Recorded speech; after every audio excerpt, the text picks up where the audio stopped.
Mpox தடுப்பு நடவடிக்கையில் மத்திய அரசு சிறப்பாக செயல்பட்டு வருவதாகவும், தமிழ்நாட்டில் 4 நகரங்களில் குரங்கம்மை சிகிச்சைக்கு தனி வார்டுகள் அமைக்கப்பட்டிருப்பதாகவும் மருத்துவத்துறை அமைச்சர் மா சுப்பிரமணியன் தெரிவித்திருக்கிறார்.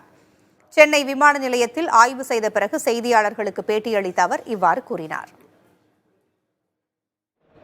மதுரை, திருச்சி, கோவை ஆகிய 4 பன்னாட்டு விமான நிலையங்களிலும் வெளிநாடுகளிலிருந்து வருபவர்களை கண்காணிக்கும் பணி தொடங்கி இருக்கிறது.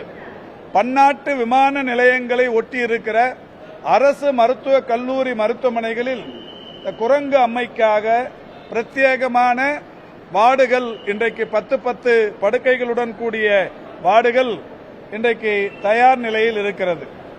புதிதாக இந்த குரங்கம்மைக்கு மீண்டும் ஒரு எச்சரிக்கை அவசர பிரகடனத்தை வெளியிட்டிருக்கிறார்கள். நாம பெரிய அளவில் முன்னெச்சரிக்கையோடு இருக்க வேண்டியது அவசியம். அந்த வகையில் ஒன்றிய அரசும் இதை சிறப்பாக கையாண்டு பல்வேறு முன்னெச்சரிக்கை நடவடிக்கைகளை எடுத்து வருகிறார்கள். அந்த வகையில் தமிழ்நாடும் மாண்புமிகு தமிழ்நாட்டின் முதலமைச்சருடைய வழிகாட்டுதலோடு இந்த முன்னெச்சரிக்கை நடவடிக்கைகள் என்பது தொடர்ச்சியாக எடுக்கப்பட்டு வருகிறது.